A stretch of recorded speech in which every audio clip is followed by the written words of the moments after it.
Well, hello, and welcome to another edition of Becoming a Gibborim. This is part 21, which means it is time to get serious about what's going down. I know previously I had said we were about to just launch down into the final chapters of David's season in the wilderness, and I definitely never even remotely got around to it. But, First Peter happened, then Revelation, and then the altar of Zeus. I got super distracted in that. But you know what? That's life. Welcome to it. I clearly don't teach. I don't know. I don't teach like a Greek in the same way. I'm teaching parabolically often and tangentially, all kinds of crazy, acute, weird angles. If you listen closely, by the way, um, she stopped just as I said that. You will hear in the background, intermittently, my Proverbs 31 woman. I sure hope you can hear that. She's, of course, sewing armor all the time. Didn't know it, right? But clearly, becoming a Linenite is on its way. So we're working on that. We've got a serious series that we're about to crank out on that, but we can't do that without also mastering the art of seamstressing and tailoring, which I definitely don't want to do. But thankfully, I have been entrusted with a Gibborim. Reference Chelsea. Fantastic. She's wonderful, and she's learning the art of sewing. Clearly, I haven't figured out the art of sewing. My linen bandages right now look like this because I just cut them and strapped them to my body with zip ties. Amazing. I shredded my fingers in good old fashioned ways while fence post digging and slamming pieces of iron onto pieces of bamboo today. But it's good because my linen healed. Oh, reference rat bite from the rat trap that crushed my hand. Yeah, that healed up wonderfully because, I put linen on it. Put linen on your wounds. That's what, and honey, obviously. Raw, like dead bees and honeycomb and chunks of pollen in it, honey. That kind of honey. Don't buy the corn syrup honey. Worthless. And colloidal silver. Clearly, if you haven't been drinking about a quart of that a day, I don't know what you've been doing with your life. Go make your own. Don't buy it. It's a total scam. Unless you make your own. I'm not trying to say that colloidal silver is the scam. Just paying money for it at the store is the scam. Anyways, there's great ones out there. That being said, I'll do some kind of video on that at some point because I want to sew linen with silver and gold and copper and pieces of this in it. If you guys know what this is, here's a challenge. You ready? Challenge this. I know I always threaten the armor video, but you guys got to understand. I'm not going to do the armor video till I've probably made the actual armor for you guys because I want you guys to be almost fireproof, bulletproof, and, dragon proof before I send you out there, right? You know what I'm saying? But if you can identify these two substances, I will put out the armor video immediately. Okay? Both of them. And if I've told you this because I've met you or because I've already told you this, you can't answer this question. But I want to see it. If you can identify these, okay, let's see if we can get close. Ah, there you go. That's pretty good. All right. If you can identify what that is, you see that? It's super hard right now. Really, really hard substance. This is how we're going to build our armor. But this is the really special piece of armor.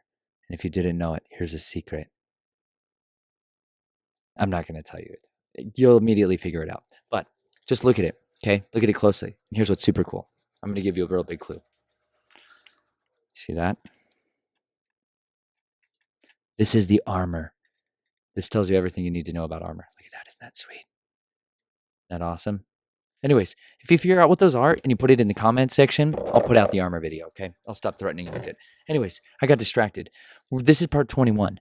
I'm going to be reading from today the Sword of the Covenant. If you guys don't know what that is, here's a super sword. Get one.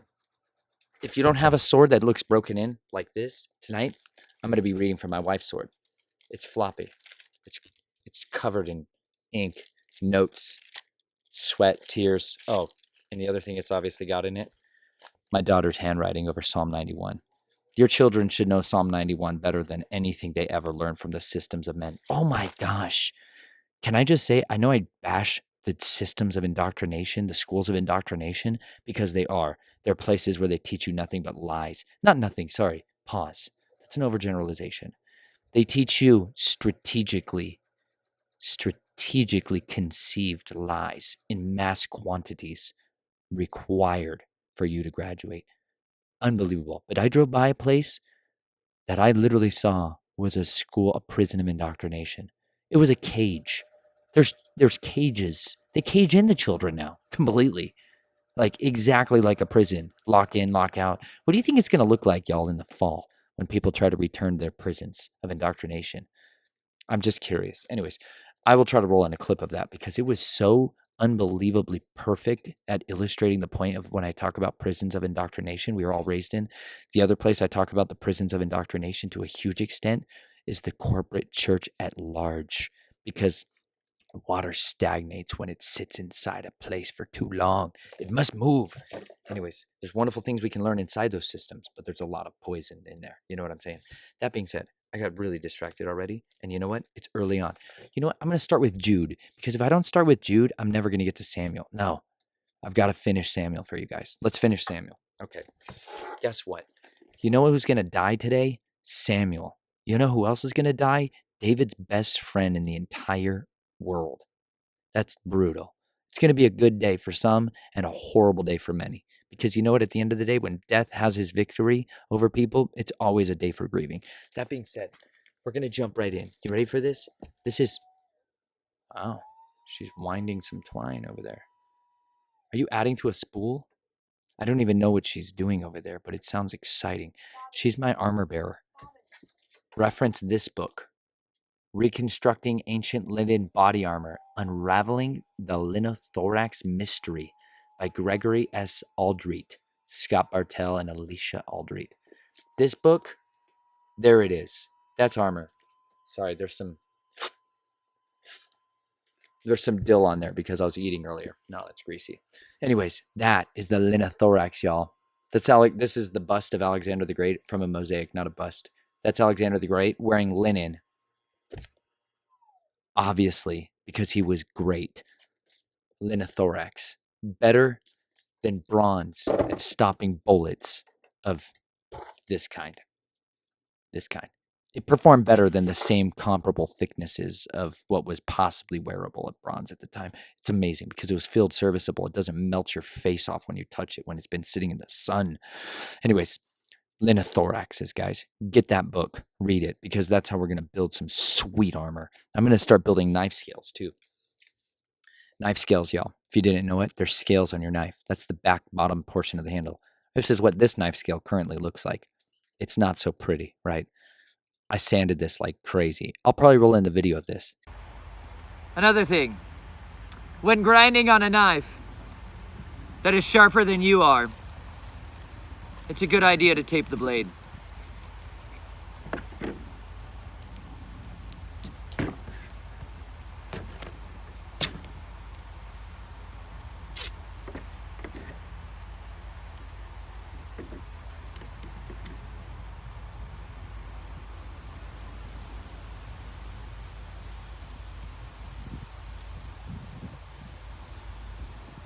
See, that way, if it comes around and snags you in the face, it might cut you not quite so severely. Well, we're back. And now you can see, wow, this is really dirty. I'm making a big mess, but it's the good kind of mess.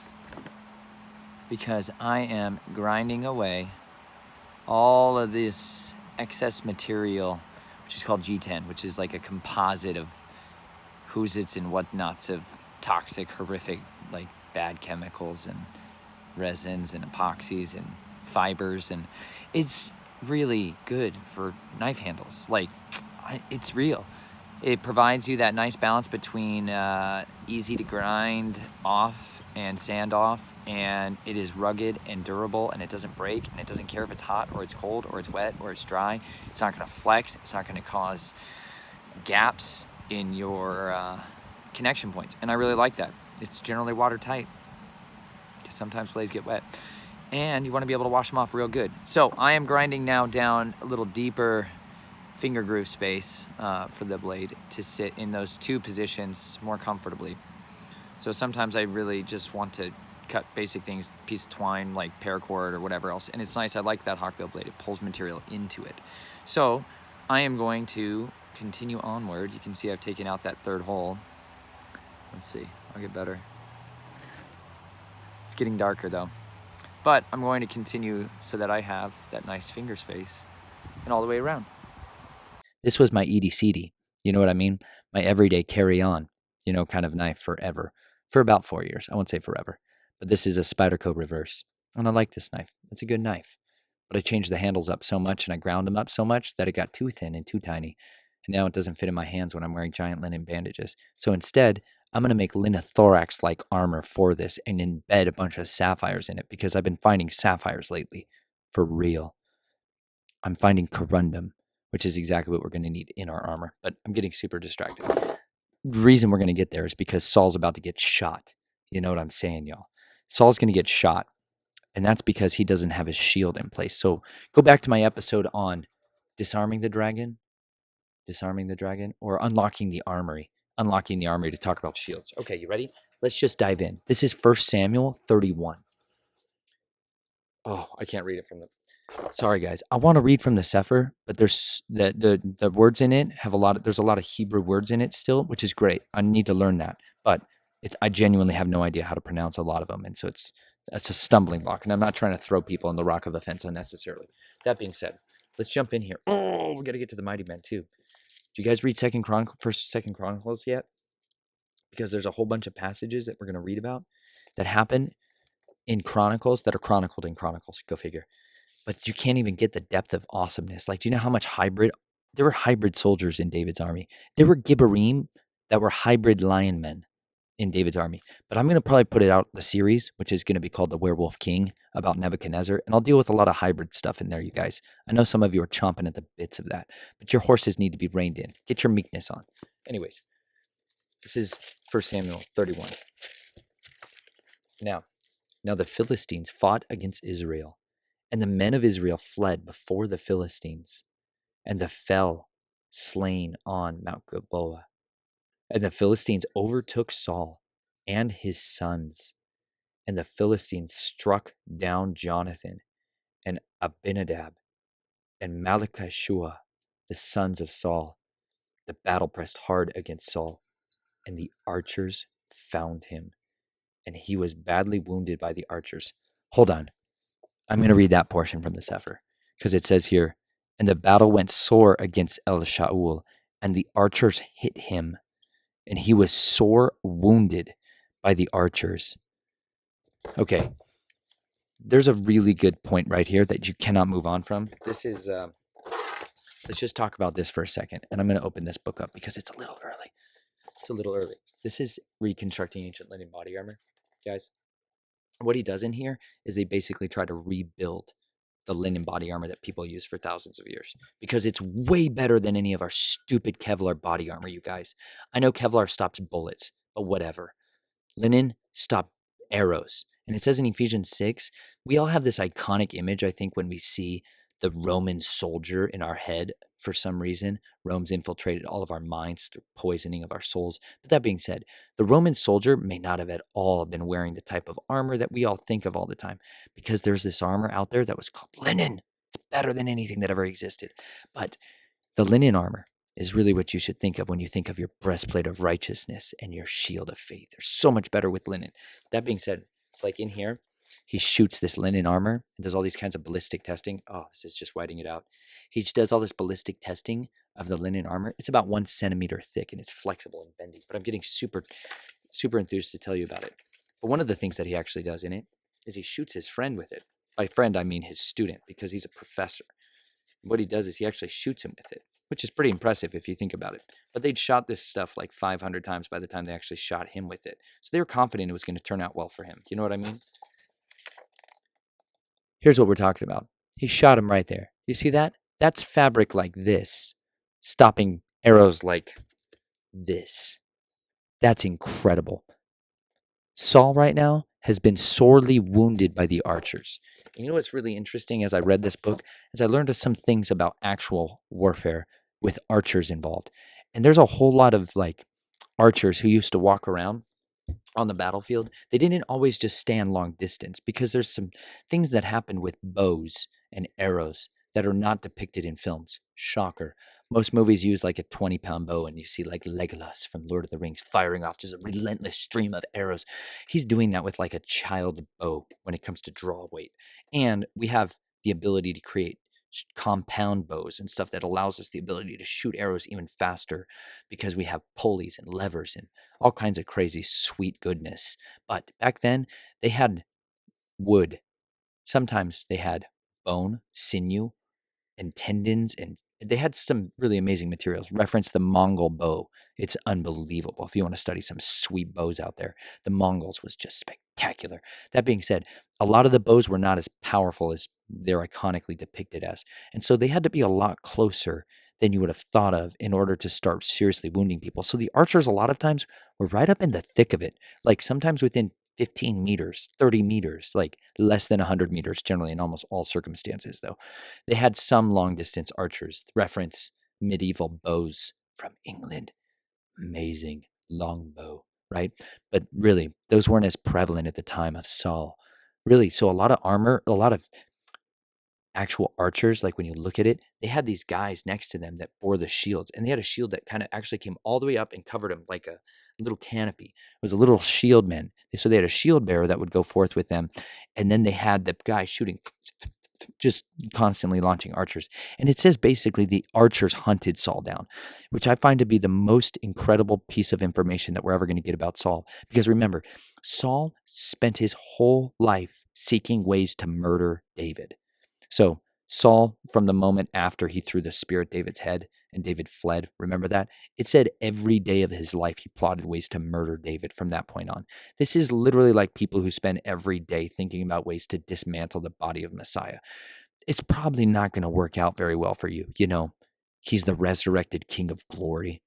You're going to lose, guaranteed, promised, prophesied, forever going to happen to you. That being said, Saul's fate came upon his own head today because those archers sought him out and they found him. And Saul would have been fine, honestly. He would have survived if he'd had his shield. But you notice Saul is never depicted here in the rest of this story with his shield. You're supposed to bear up your shield, you guys, and extinguish the fiery arrows of the evil one. It says darts sometimes, it says missiles. They're like shooting flaming arrows. Saul got shot by an arrow, not here. Saul didn't die here. Saul, you know when Saul died? When he let the arrow burn of pride and jealousy and covetousness against David. That's when Saul died because his shield was burned up then. He never once from that day forward had any shield to cover him from the fiery arrows of the evil one. So every time the enemy launched an assault on Saul, it found some fertile soil to burn in embers and destroy him. And I think there's a lot of you guys out there and a lot of you gals out there who are watching this who you still have fiery arrow. You don't even have a shield of faith in you anymore because you know what? You got shot early on. Most of us do. You know what? You were made to be a Gibborim. But the problem is the enemy, he also has some strategies of detecting where the Gibborim are out there. And once he finds out where the Gibborim for Yahweh's kingdom are, he tries to kill them. This is reference the Terminator film. Horrible series that you don't really need to see in order to get the point I'm trying to make, but you get the concept. It's like the dragon has the ability to maybe foretell some things. This is what they're kind of known for in the occult, is that you can go to the dragons to find out the future. And they can give you a window, maybe, into the future. But you know what they can't tell you? Like the whole picture. They're not omniscient, right? But Yahweh is, and He's given us the whole picture. He revealed the entire thing from the beginning to the end, from the Aleph to the Omega. It's like from the beginning to the end. It's all His. It's all revealed to us plainly, simply. But through the enemy's eyes, they only get a little window. But there's a lot of you who the enemy saw through that lens, that little window into time, who he realized were going to be some of the Gibborim in the against him. Like, okay, I should pause. Some of you may not know the Terminator thing I'm referencing here. Basically, the concept is this: in the future, they have developed a way of sending people back in time. And so what they do is they send someone back in time in order to kill all the leaders of the resistance army to the machines, the AIs that have risen up and are trying to eradicate mankind. So they send it back a machine in order to hunt down systematically and eradicate, like the generals, the commanders of the leader of the human army, the resistance, right? That is basically how the dragon has been operating since the day of your birth, right? So some of you, You were supposed to destroy the kingdom of darkness. You were supposed to take captivity captive like our Messiah did, right? We were supposed to reign with him as priests and kings and serve and advance his kingdom with such vigor that the enemy trembled at the reference to our names being spoken because he knew we carried the name of Yahweh in us. He knew we were bearers of righteousness. He knew, like, I'm pretty sure the enemy camp trembled when Enoch walked in. I'm certain of it. You know why? Because Enoch was entrusted the opportunity to rebuke the watchers. He literally, okay, if you guys don't know this, I got to get into Jude. I know I'm getting super sidetracked, but that's fine. If you guys haven't read Jude, you have no idea what's happening in reality. If you haven't read Jude and then paralleled it to all the references that Jude makes, because Jude talks about so much that it's unbelievable that it only got a page and a half. Like, why didn't Jude get many, many chapters? I don't know, but nobody really spends enough time dealing with Jude. But I literally think Jude is one of the most important books in the entire scriptures. Without question, it's fundamental to understanding the way the world works. But Jude, you know what Jude did? Clearly read other books, like a lot of other books, not just, well, not just the books that are in this Bible, 66 books of this Bible, but a lot of the books that are in this book, like the Sefer. The Sefer has a lot of the books that Jude clearly read and quoted from directly that we just never once grew up thinking were in the Bible or had any reference to us or importance to us, but they do, like First Enoch. Unbelievably important book. And if you haven't read it, highly recommend it. Go read it. I'm not saying you have to understand that this is scripture and you must read it in that way. Read it because the authors of scripture read it. Clearly, the Messiah read it. Anyways, we're going to just go to Jude because I got a little bit of chutzpah in me about Jude lately. You ready for this? Jude. All right, let me just read it. Okay. Oh, man. I really want to try to read from this translation. All right, I'm going to try it. No, I got to go to the other one because there's some stuff in here that I'm going to miss up. Hold on. You ready for this? Now, Jude did an amazing job of connecting the dots, of making the connections that nobody else maybe had in scripture. And I think First John also parallels it. First and Second Peter also do as well. But really, oh my goodness. Okay, let's just jump in. Okay. You ready for this? Jude, a servant of Yeshua the Messiah and brother of James, to those who are called beloved in Elohim, the Father, and has been kept for Yeshua the Messiah. May mercy, peace, and love be multiplied unto you. Beloved, when I gave all diligence to write unto you of the common salvation, it was needful for me to write unto you and to exhort you that you should earnestly contend for the faith which was once delivered unto the Kodashayim.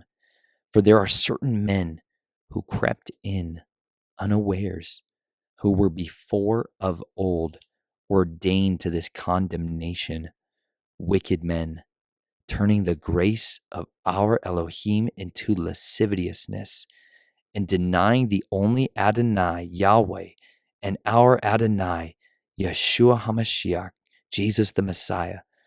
I will therefore put you in remembrance, though you once knew this, how that Yahweh, having saved the people out of the land of Mitzrayim, afterward destroyed them that believed not, and the angels which did not guard their first estate, but left their own habitation, he has reserved in everlasting chains under darkness unto the judgment of the great day. This, guys, is what I'm always talking about when it comes to Genesis 6. You need to understand fundamentally what happened in Genesis. And if you don't, you can't understand the Bible. You really can't. And if you've been raised up in the doctrines that the people who came down in Genesis 6 and had sex with women and created giants were other dudes, you're totally jacked up, son. And your armor will never work out properly because you will have no idea how your enemy shoots you in the throat, right? You're going to end up like Saul because your shield is compromised.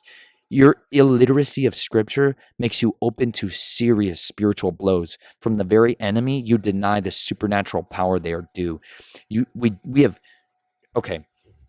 The enemy has sowed his agents into seminaries, predominantly. One of the strongest places of deception in the United States and in the world at large is in our seminaries.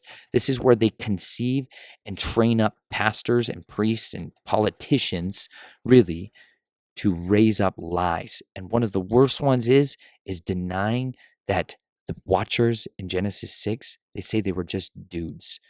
Unbelievable foolishness, serious foolishness, unbelievably so, because otherwise it makes no sense. Sorry, kissing cousins never once begat giants. You know what I'm saying? But clearly, those angels who kept not their first estate sure did. Yes, and you ready? Those angels also, no, hold on, I'm going to just keep going. Even as Sodom and Gomorrah and the cities about them in like manner, giving themselves over to fornication and going after strange flesh, are set forth for an example, suffering the vengeance of eternal fire. See, the thing in Sodom and Gomorrah, like when you see cataclysmic destruction rendered unto mankind, it's not just because they're engaging in lascivious living, right? It's because of what they're doing is something that is particularly destructive and dangerous, and that's going after strange flesh. The men in Sodom and Gomorrah didn't just want to have homosexual relationships. You know why? Because Yahweh would have been sending fire against mankind since the beginning, because that stuff's been going on since the beginning, and it's not happening. There's a reason he doesn't just send fire and brimstone all over different places where that activity is happening. It's because predominantly they were going after strange flesh. They wanted to have sex with the angels, folks. It's not that they wanted to have sex with other dudes. They wanted the angels. They wanted to restart what had been going on before the days of the waters falling upon the earth. And because of that they had been going after strange flesh. They had been engaging in a specific type of rites and activities to try to augment, transform themselves, become a different kind of image bearer on the earth. It was those activities that Yahweh took particular notice of and destroys it. Okay, that's the real danger stuff. And that's really important to understand. If you don't get that, you're not going to understand why the revelation of Yeshua, Jesus the Messiah, is like so cataclysmically destructive against all things. Because he says he's going to come back when it's like the days of Noah again, where they've augmented and changed us and transformed us out of his image to no longer be possible to be his image bearers on the earth. And that's basically what's been happening since the day I've been alive, at least as long as I've been alive, but a lot longer than that. Because every one of you who basically ever ate bread now in the United States has had your DNA physically altered just by eating the food. Like when you go to McDonald's and eat their poison, stop eating at McDonald's for dear, oh my gosh, stop eating fast food. Stop it, really. Stop eating poison. Go figure. No, I shouldn't have to tell you this, but I do. If you don't know what's in your food, don't eat it. Like, don't eat it. Like, don't eat it. If you can't identify what's in your food, you should stop eating it. What really changed so much of Chelsea and I's life is we drank spring water. Whoa, guess what? I stopped drinking chlorinated, fluoridated poison and my brain turned back on. Shocker, but it happens. Stop drinking that poison. Stop eating their poison. And you know what happens? Stop looking at and listening to their poison. And then suddenly you get set free and you come back to life. It's amazing. But really, stop doing that. If you eat genetically modified organisms, your DNA gets modified. Yes. And you know what? It's epigenetics going on where you can pass down those traits, where we're changing our DNA to such a level that we're changing our children's DNA and our children's children's DNA. And we're no longer recognizable as the human species we once were. We're no longer people. Do you understand? We're being augmented by design. Okay? And these are the ones that designed it that way. These watchers are shapeshifters. They change people. Righteous ones too, by the way. When we get into the werewolf king of Nebuchadnezzar, you're going to see that righteous watcher angels cursed Nebuchadnezzar, and transformed him. They have the ability to do this, to change estates, to change the image that you have in you. They cursed Nebuchadnezzar and took the heart of man that was in him and gave him the heart of a beast. Okay? They shapeshifted him, truly, for 7 seasons of time. Like, I can't get into that too much.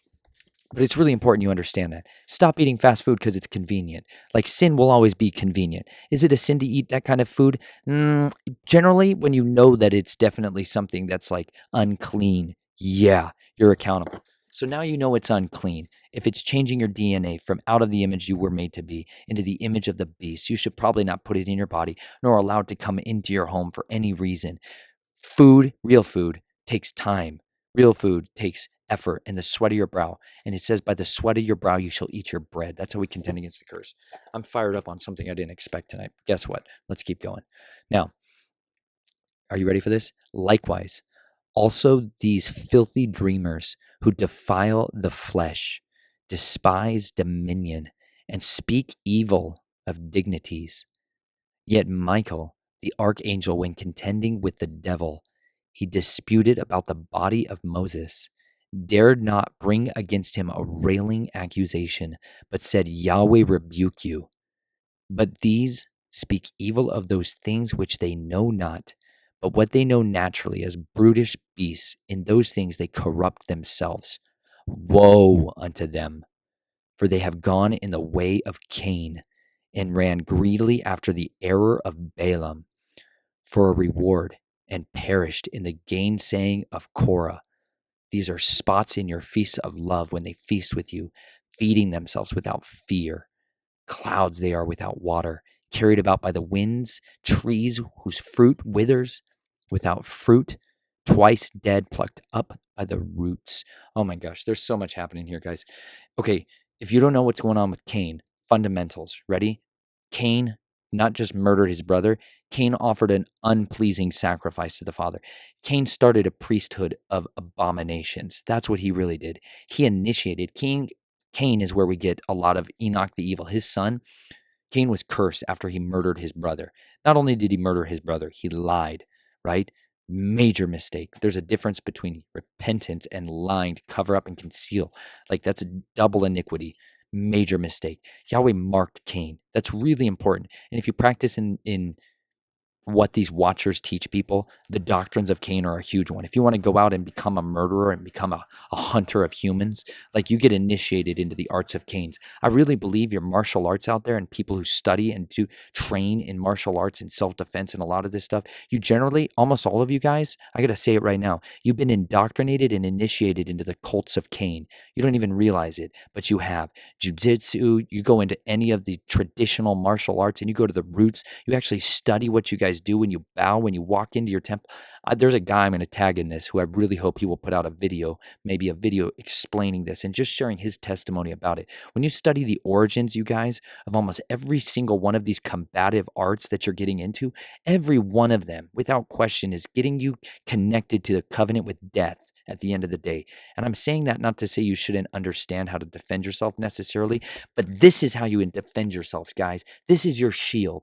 It's not the stinking way to cut a man's throat with this, because this, you know what, works. You know what doesn't work all the time, though? At the end of the day, you're going to die from this. You're going to end up like Saul. I'm going to tell you that right now, because if you go be a covenant bearer for the kingdom of death, he's going to reap your soul. It almost happened to me when I fell on my own sword, just like Saul's about to do here.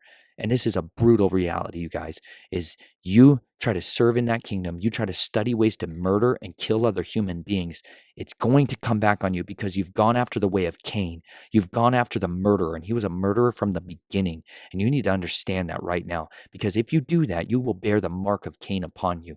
It will be upon you, and it is a stain on your flesh, even if you killed righteously in self-defense and everything else. And there's legal grounds in the scripture we have of defending you, and you're commanded to defend your family. That's not what I'm talking about here. I'm talking about more often than not people that are trying to go after becoming a hero. The way you become a hero is everything I've been talking about in this series. It's meekness, it's humility, it's sacrifice, it's service, it's dedication to the Elohim above all Elohims. It's being willing to have him be your supreme, absolute, no questions asked authority in your life, and trusting he will build a hedge about you that no human or evil spirit can penetrate. He will guard you from the schemes of the devil. He will be a wall of fire to your enemies, and he will cut to pieces those who come against you when you walk in his covenant. And that's the truth that's in this scripture. That's not the truth you get taught when you go into schools where they teach you how to use these. But I'm trying to teach you that because the way of the blade is this book, and it's not the way of this knife. Okay? All right. Enough said. Probably not. I'm going to dive back in soon. They are raging waves of the sea. Oh no, pause. He said, ran greedily after the ways of Balaam, in the error of Balaam.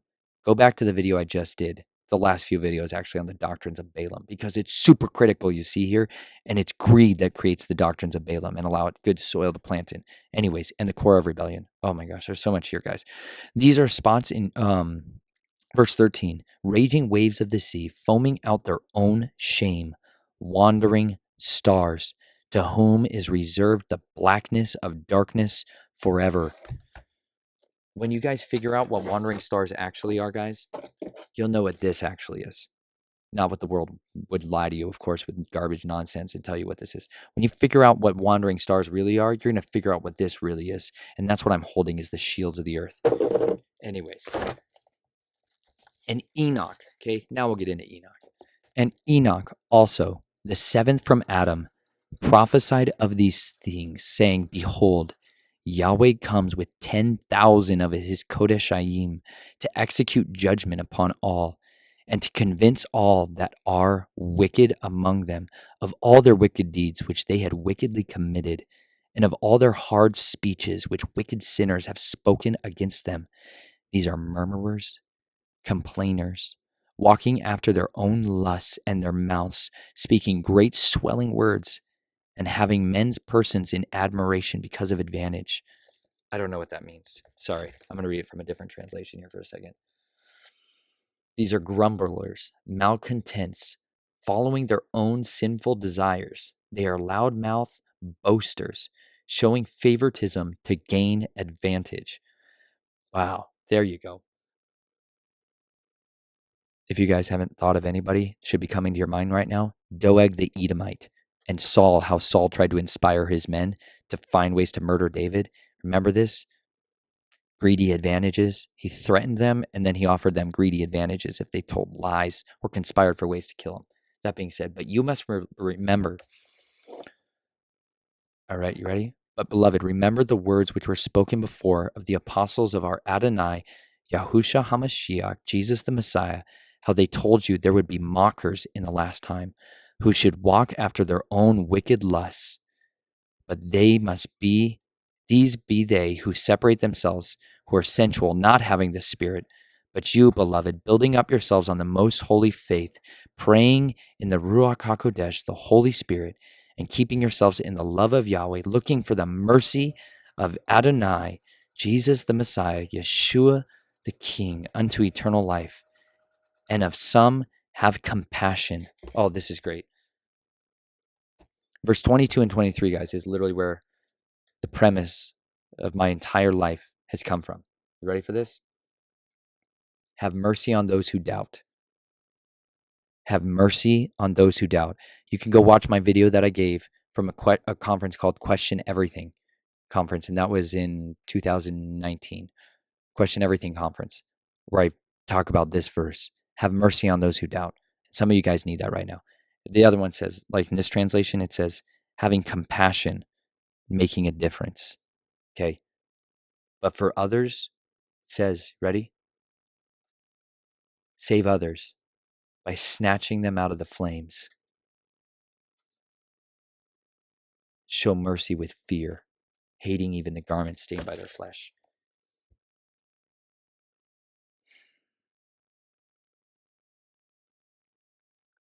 Others are to be saved with fear. I was saved by fear. I was snatched from the flames. I was snatched from the flames of madness, the madness that took over my mind, that possessed me, where the reaper wanted to savage and destroy my own soul. It led to me shooting and stabbing myself multiple times and bleeding to death nearly on the side of a mountain, watching the reaper come to harvest my soul. But it was him who snatched me out of those flames. It was the angel of Yahweh who came and stood between me and death and saved my life. He snatched me out of the flames. He snatched my soul from the destruction that was coming for me, that was a justice that was due to me, because as I had sown, so was I about to reap, because that was justice of Yahweh. The justice of Yahweh was to allow me to die when I was 18 years old, so full of rage, so full of bitterness, envy, and hatred, and obsessed with murder, bearing the mark of Cain, following after the doctrines of Balaam and obsessed with usurping his authority, that I was ready to die there on that day. And I fell upon my own sword and I was bleeding out. And yet he came and he saved me. And you know what? I believe he can save any of us who would cry unto him, who would pledge ourselves to him, who would place our trust and our faith in him who has the power to save and deliver us. And he surely did that to me. And I know he can do that to each and every one of you. And by doing so, it can give you a testimony of witness where you can have compassion on those who need compassion, but you can also lay the fear on those who need the fear, because many are in need of the fear. And you know what? Saul had fear every single day of his life. But you know what? David had the fear of Yahweh.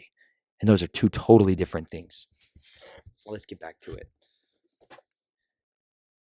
And the battle went sore against Saul, and the archers hit him, and he was wounded of the archers.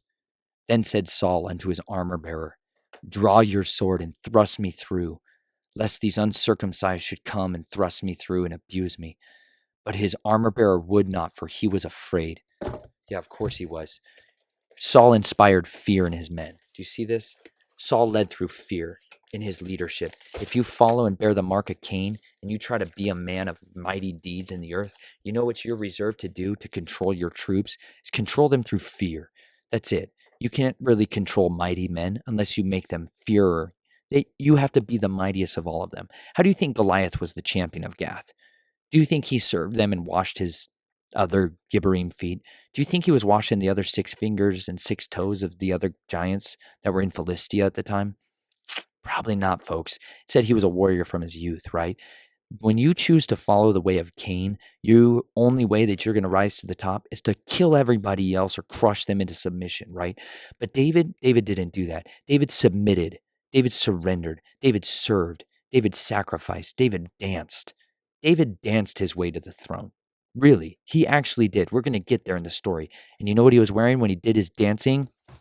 Linen, because David knew how to wear the armor and the armor of righteousness. Anyways, let's get back into that story.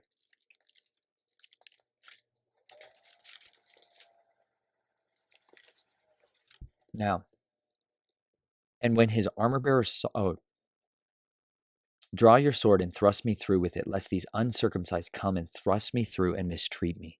But his armor bearer would not, for he feared greatly. Therefore Saul took his own sword and fell upon it. And when his armor bearer saw that Saul was dead, he fell upon his sword and died with him. Thus Saul died, and his 3 sons, and his armor bearer, all of his men, on the same day together. And when the men of Israel who were on the other side of the valley, and those beyond the Jordan, saw that the men of Israel had fled, and that Saul and his sons were dead, they abandoned their cities and fled. And the Philistines came and lived in them. It wasn't supposed to be that way. When we first saw Saul, when Samuel first saw him, it was prophesied over him a totally different future. He got given an opportunity. It said when Saul left Samuel, when he first met him, Saul went looking for donkeys and came back called to be a king in a day. One day, looking for donkeys. The next day, he's a king of Israel. That's in Yahweh's power, any day, any time, for every single one of you. He can make you be someone who's a shepherd. Right now, I shepherd goats. Some chickens, but they don't really work the same. I'm shepherding goats. You know what I can't do at this time? Be a king. It's not in me. If I'm ever to be a king, I must learn how to shepherd goats. Clearly, some good kings have been shepherds. That being said, he can make me a shepherd the rest of my life, or a man of the field the rest of my life. He can make you a woman of the field the rest of your life, or he could raise you up and change your entire life in a moment. In a moment. It said Saul, when he went the other way, he gave him a new heart. That was always one of my favorite verses. I should find it right now. Let's see if I can. Because this was always one of those verses I circled over and over again. Because it was one of those things I was always praying all my life. That I was needing that. I was desiring that. This is in 1 Samuel 9. Let's see. Yeah, let's read it. Let's read his beginning as we read about his end. shall we? This is 1 Samuel 9. Now there was a man of Benjamin whose name was Kish, the son of Abiel, the son of Zeror, the son of Bechorath, the son of Aphiaph, a Benjamite, and a man of wealth. And he had a son whose name was Saul, a handsome young man. And there was not a man among the people of Israel more handsome than he. From his shoulders upward he was taller than any of the people. Now the donkeys of Kish, Saul's father, were lost. So Kish said to Saul his son, take one of the young men with you and arise and go and look for the donkeys. And he passed through the hill country of Ephraim and passed through the land of Shahishalash. But they did not find them. And they passed through the land of Shalim, but they were not there. Then they passed through the land of Benjamin, but did not find them. When they came to the land of Zuph, Saul said to his servant who was with him, come, let us go back, lest my father cease to care about the donkeys and become anxious about us. Saul was fearful even then. But he said to him, behold, there is a man of Elohim in this city, and he is a man who is held in honor, and all that he says shall come true. So let us go there. Perhaps he can tell us where we should go. But then Saul said to his servant, but what if we go? What can we bring the man? For the bread in our sacks is gone, and there's no present to give the man of Elohim. What do we have? And he said, here, I have with me 1/4 of a shekel of silver. There's about, I don't know actually the exact weight of that right now. Here, this is a dragon's tooth. We're going to get to that, guys. But this is a tiny little amount of silver with Mars on it. We'll get there. Anyways, tiny amounts of silver. And I will give it to the man of Elohim to tell us our way. Formerly in Israel, when a man went to inquire of Elohim, he said, come, let us go to a seer, for today's prophet was formerly called a seer. And Saul said to his servant, well said, let us go. So they went up to the city where the man of Elohim was. Okay, hold on a second. I'm going to skip ahead a little bit here. I'm just going to say it, guys. You need to hear this. As they went up the hill to the city, they met a young woman coming out to draw water and said to them, is the seer here? They answered, he is. Behold, he is just ahead of you. Hurry. He's just now come to the city because the people have a sacrifice on the high place. And as soon as you enter the city, you will find him before he goes to the high place to eat. For the people will not eat till he comes, since he will bless the sacrifice. And afterward, those who are invited will eat. Now go up, for you will meet him immediately. So they went up to the city, and as they were entering the city, they saw Samuel coming out towards them on his way up to the high place. Now the day before Saul came, Yahweh revealed to Samuel, tomorrow, about this time, I will send to you a man from the land of Benjamin. You shall anoint him to be a prince over my people Israel. He shall save my people from the hand of the Philistines, for I have seen my people because their cry has come to me. Wow. I just had a moment. Yahweh heard his people when they cried to him. I'm going to pause now, and I'm going to roll in a clip of exactly what this is like. And it's going to be dealing with a baby goat. And why you must cry out. Like you must cry out to Yahweh. Like Yahweh hears us when we call to him. I've learned now the sound of goats, like the flock in distress. I know the differentiation between and like, no, I'm serious. We have goats that sound like humans screaming, and it's real. It immediately gets my attention no matter where I'm at on the farm. I can hear when something is seriously wrong with one of the animals, and I will come running, and I do, and I save them out of the pit they've fallen into. Not really that. More often than not, it's snares. They really fall. They get choked to death. We actually had one of our goats get choked to death. Like, I tried CPR, not mouth CPR, compressions on one of our goats because it got strangled to death. Horrible. It happens. That being said, I hear the sound of those goats crying out, and I went and rescued them. You ever have those mornings where your head gets stuck in the feeding trough? This is Fred. Hello, Fred. Fred's head is stuck because Fred is getting bigger every day. And one of the things that's growing on Fred the most is his horns. So now, because we are low on hay, Fred is going to the bottom of the barrel. Uh-oh. And now his head doesn't come out anymore. But Fred did the right thing. Fred cried out. He cried out, and I could hear him all the way up on the other side of the property. And the shepherd can only hear you when you cry out. So, I am here to save little Fred. Fred. Second day in a row getting his head stuck. Sometimes you go back to the old destructive things. The lust of the flesh, the lust of the eyes, the pride of life. Fred here, clearly, a little lust of the flesh this morning. The barrel is empty. He's supposed to go pasture, but he wants that sweet, delicious, easy hay. Just like sin. It's easy, delicious. It's like honey in the mouth. But poison in your stomach, don't bug me. That being said, Fred did the right thing. When he was caught in the snare of the devil, or the blue barrel, he cried out. And a good shepherd, an overseer of his sweet, beautiful, white soul, came and found him and rescued him. Cry out, no matter what you're in. And you too can be rescued and delivered. This is what Yahweh was doing to his people. He was sending them an answer. They were crying out to him. If we cry out to them, he will answer us and deliver us.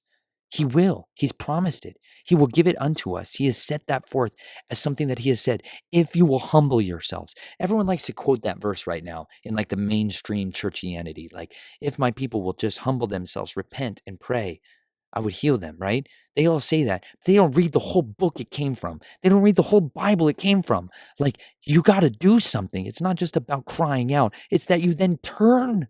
Like, if you cry out and he answers you and delivers you, like the people of Israel, when he sent the angel of Yahweh, who I believe was Jesus, Yeshua, when he sent them to them to deliver them, he was the angel in the wilderness. He was the rock that followed them. When he sent them to him, he said, obey him, for my name is in him. He said, obey him. It's not just hear him, it's obey. Hear and obey. If my daughter hears me, that's fine. That's cool. But if she hears and obeys, that's complete. That's true obedience, right? It's the Pharisaical tradition of saying we'll do it, but not. Way worse than not saying you're not going to do it, but then doing it later, right? The same thing. Yahweh heard his people crying out to him. He sent them Saul. He spoke over him. You would be the one to deliver my people from the Philistines. But why is it that Saul dies at the hands of the Philistines? Why are the Israelites dying at the hands of the Philistines when Saul is king? He doesn't fulfill this. Why? Because Saul chose to harbor fear from day one to the very end, not of Yahweh as supreme, but as him being afraid of man. Saul fears man. And you must never fear a man. This is why you don't need self-defense classes, because you fear men at the root of it. The reason you need to kill another man is because you fear him. You don't understand the sword of your mouth is far sharper than any sword like this. You know why I don't teach people this? You know why I've never initiated another brother into the way of the blade? This blade? Is because I don't need to create more creatures of death out there, you guys. This is not what kills people. This is easy. This is so simple when it comes to the killing, the art of the blade, and all this stuff. You know what's not? Saving souls, saving lives, snatching people out of the fire, snatching people, having mercy and compassion. That takes discipline.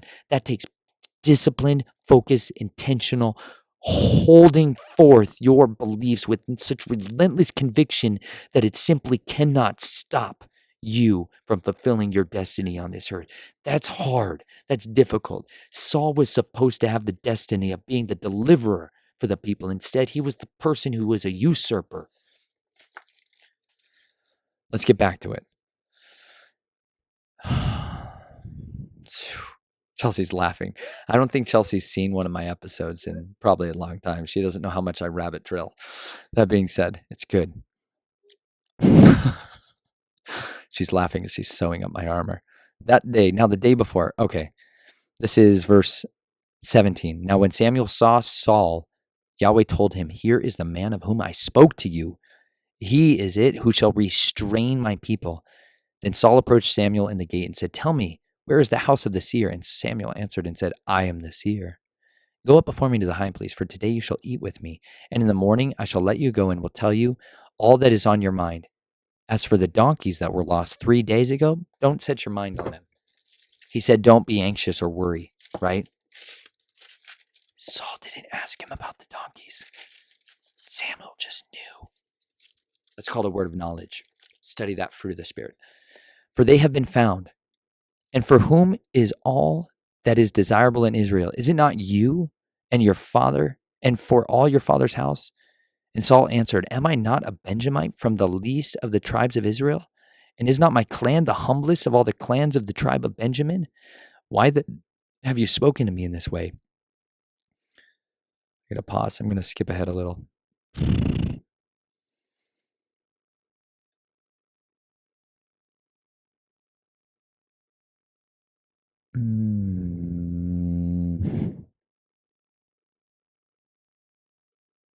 Oh, there it is. Okay, chapter 10. Then Samuel took a flask of oil and poured it on his head and kissed him and said, Has not Yahweh anointed you to be prince over his people Israel? And you shall reign over the people of Yahweh, and you will save them from the hand of their surrounding enemies. And this shall be the sign to you that Yahweh has anointed you to be prince over his heritage.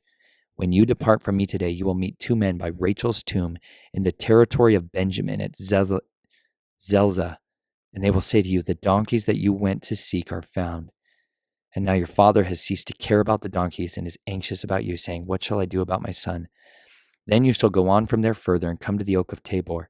3 men going up to Elohim at Bethel will meet you there, one carrying 3 young goats, nice, another carrying 3 loaves of bread, and another carrying a skin of wine. And they will greet you and give you 2 loaves of bread, which you shall accept from their hand. And after that you shall come to Gibeath Elohim, where there is a garrison of Philistines. And there, as soon as you come to the city, you will meet a group of prophets coming down from the high place with a harp, tambourine, flute, and lyre before them, prophesying. Then the Spirit of Yahweh will rush upon you, and you will prophesy with him, and be turned into another man. Now, when these signs meet you, do what your hand finds to do, for Elohim is with you. Then go down before me to Gilgal, and behold, I'm coming to you to offer burnt offerings and sacrifice of peace offerings. 7 days shall you wait until I come to you and show you what you shall do. When he turned his back to leave Samuel, Yahweh gave him another heart, and all these signs came to pass that day. Yahweh gave to Saul another heart. He transformed him. He was supposed to be a Gibborim above all Gibborims. Instead, Saul is remembered for falling on his own sword and dying in the fear of the Philistines, struck through by many arrows, pierced, sons dead, all of his life in ruins and tatters, his family rooted out, his livelihood destroyed. Everything that he should have been was vanity, because he did not yield to the new heart he had been given. He yielded to the praise of men and the fear of men over and over and over again, and it was shown in his character. Saul's character was not in the covenant of his king. One of the requirements to be king that Saul was never written, we don't have any reference that he did, was to write the Torah. To be a king, you must write the Torah. You're supposed to write the scriptures with your hand. How powerful it is to inscribe the word with your sword, the pen. I have a chapter called The Pen or the Sword. It's important. You must make that choice to pick up the pen and to write the words of testimony, or instead to choose the sword that you will fall upon. Saul falls on his own sword because he did not let that heart be transformed. He didn't keep the heart. He instead turned to another one. The next day, when the Philistines came to strip the slain, they found Saul and his 3 sons fallen on Mount Gilboa. So they cut off his head and stripped off his armor and sent messengers throughout the land of the Philistines to carry the good news to the house of their idols and to the people. They put his armor in the temple of Ashtaroth, Ishtar. Whoops, not that one, right? And they fastened his body to the wall of Bethshan. But when the inhabitants of Jabesh Gilead heard what the Philistines had done to Saul, all the Gibborim, valiant men, arose, went all night, took the body of Saul and the bodies of his sons from the wall of Bethshan, and they came to Jabesh and burned them there. And they took their bones and buried them under the tamarisk tree in Jabesh and fasted 7 days. That was when Saul was made clean again, when those men went and got his body back from the Philistines. The people he was supposed to be the deliverer of. Instead were the people that hung his body on a wall. Saul tried to smote David to what? What did Saul try to murder his own son to? He tried to stab their bodies to a wall. Do you remember those stories when he took a spear that was in his hand and he tried to pierce him through and stab them to the walls? Well, instead, his body and the sons of his bodies of his sons were stabbed to the wall. They were nailed to the wall. He never nailed his flesh. He should have nailed his flesh to the wall. He should have nailed those fears of men, those doubts, those creeping insecurity, those fiery arrows that the enemy had shot into him when he was young, when he was weak, when he was not ready. He should have extinguished those arrows and rebuilt his shield of faith. You know what's so powerful about linen armor? You know what's so powerful about the armor that I learned about in this book? When you got shot with a bronze shield, when your bronze armor got damaged, you know what you couldn't repair it with? A strip of linen. But if you have linen on your armor, when you get shot, you can plug that hole. You can fix it in the field without being a blacksmith. There's not a lot of blacksmiths. We literally have reference in the Bible that there were no blacksmiths in Israel. The Philistines literally made sure nobody had blacksmiths, so they couldn't make armor. But you know what I don't need to make my armor now? I don't need a blacksmith to make my armor. I don't need super advanced technology. You know what I need? A Gibborim wife. Because the Proverbs 31 woman weaves linen and purple. That's amazing. The linen is what you need so that Saul could have covered his shield. He could have patched up the shield where he'd been shot because your shield was made for it to be shot. Those archers, when they were going into battle, they trusted their shield bearers, their armor bearers to go in front of them and get shot. That guy's one job was to catch arrows, guys. Think about it.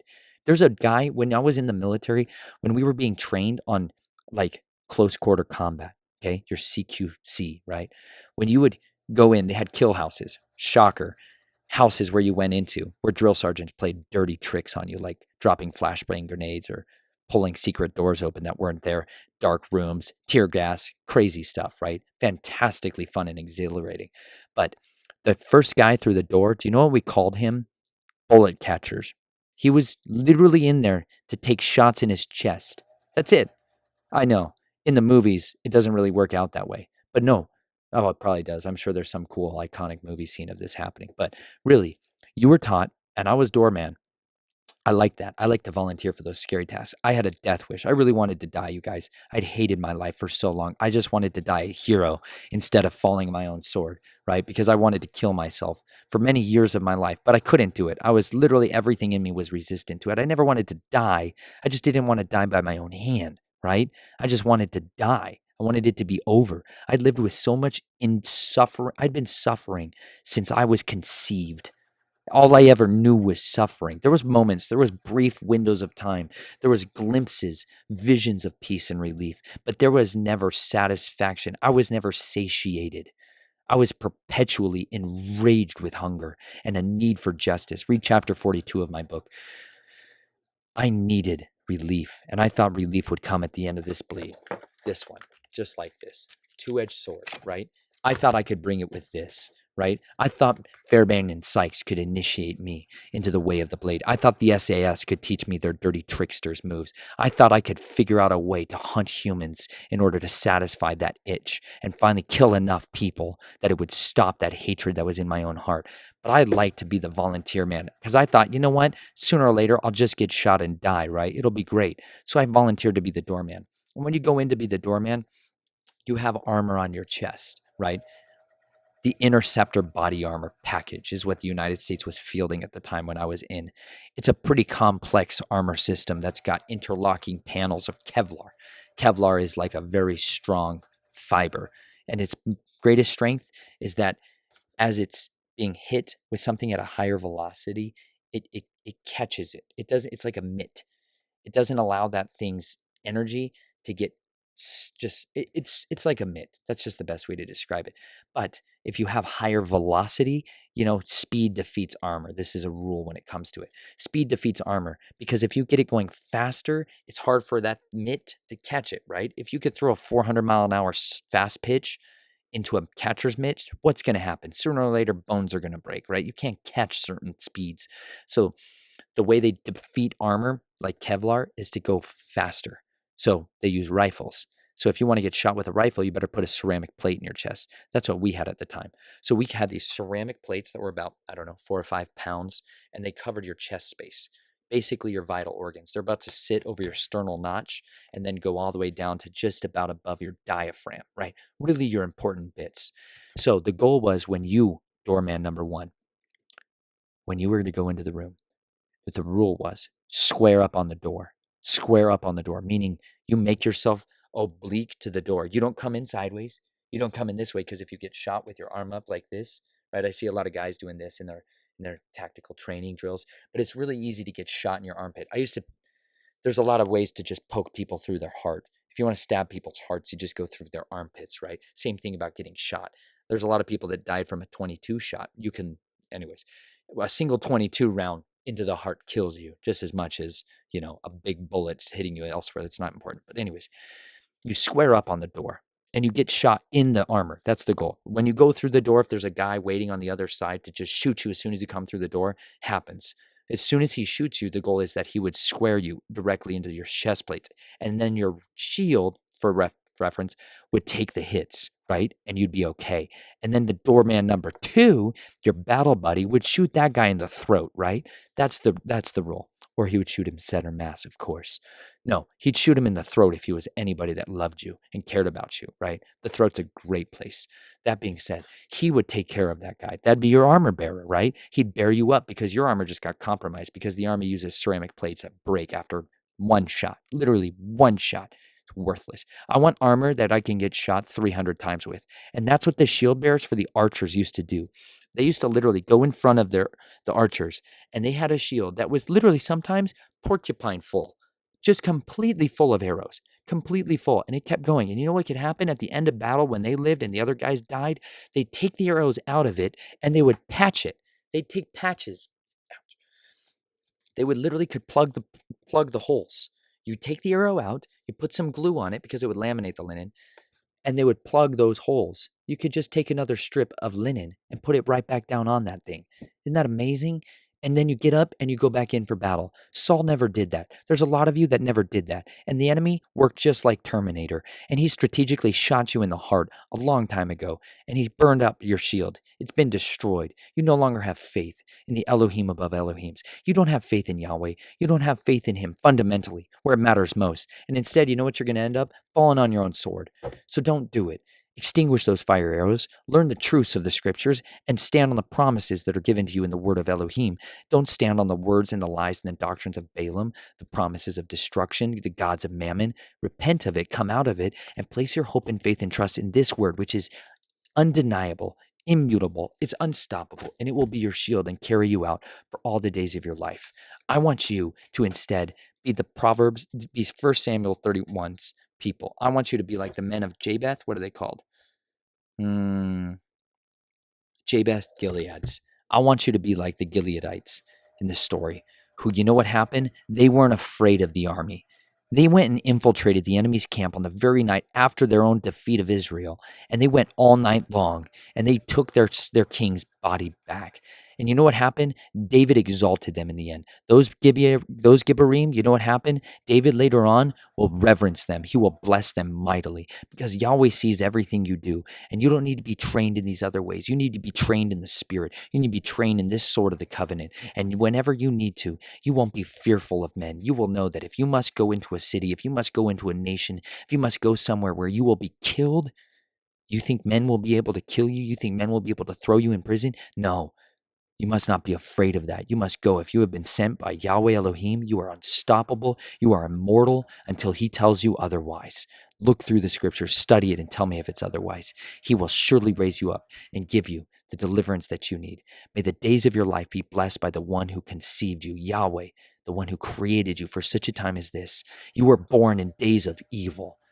You are made for such a time as this. The enemy feared you. The enemy was terrified of you. That's why he sought to destroy you when you were young. That's why he tried to destroy you when you were old and try to take from you the faith that you have, the confidence and the conviction that you have that he would protect you no matter what you needed to do, no matter what you were facing, whether you were having to go into the lands of Sodom and Gomorrah or whether he was sending you into the pastures of peace. Trust that he will lead you, he will shepherd you, and he will guide you. And in his day and in his hour, he will raise you up so that we can be kings and priests with him and we can reign with him on this earth. For the earth is his and the fullness thereof. I love you.